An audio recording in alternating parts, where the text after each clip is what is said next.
এই খুনের দায়িত্ব তারেক জিয়াকে গ্রহণ করতে হবে। এই খুনের দায়িত্ব মির্জা ফখরুলকে গ্রহণ করতে হবে। এই খুনের দায়িত্ব বিএনপিকে গ্রহণ করতে হবে।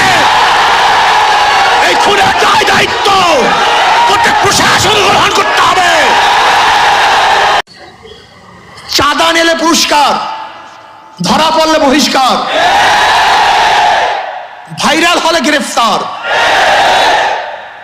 কি ভেবেছেন বাংলাদেশের মানুষ বোকা? আজকে আমাদেরকে জিম্মি করে ফেলছে। দল এই খুনের দায়িত্ব গ্রহণ করবে না।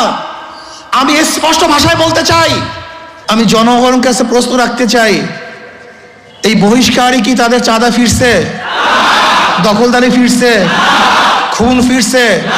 তার মানে বহিষ্কার কিছু না, আইওয়াশ, লোক দেখানোর এক নিয়ম।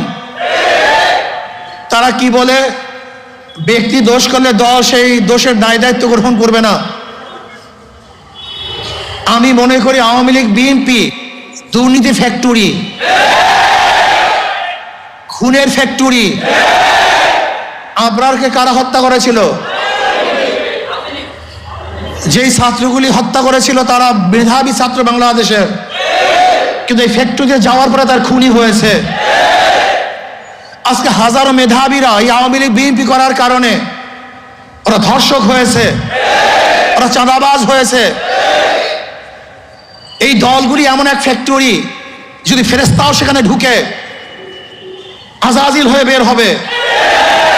সৎ মানুষগুলি ঢুকলে চোর হয়ে বের হবে। যাদের হাতে রক্ত ছিল না, এই আওয়ামী লীগ বিএনপি করার পরে তাদের হাতের মধ্যে রক্তে রঞ্জিত হবে। যারা কোনো মেয়েদের দিকে তাকাতো না, এই দলগুলি করার পরে তারাই ধর্ষক হবে, জালেম হবে, অত্যাচারী হবে। তারাই টাকা পাচার করবে। এমন কোনো জায়গা নাই যেখানে চুরি হচ্ছে না, ডাকাতি হচ্ছে না, দখলদারি হচ্ছে না, চাঁদাবাজি হচ্ছে না। এই বরিশালের এমন কোনো স্থান দেখাতে পারবেন না যেখানে চাঁদাবাজি নাই। আমরা যা দেখছি চাঁদাবাজি যেগুলি আসছে, আপনারা জানেন মিটফুটে খুন হয়েছিল বুধবার, কিন্তু আপনারা যে সাংবাদিক, আমরা দুঃখিত, লজ্জিত। সবার বিবেক মরে গেছে। বাংলাদেশের বিবেক বলতে কিচ্ছু নাই।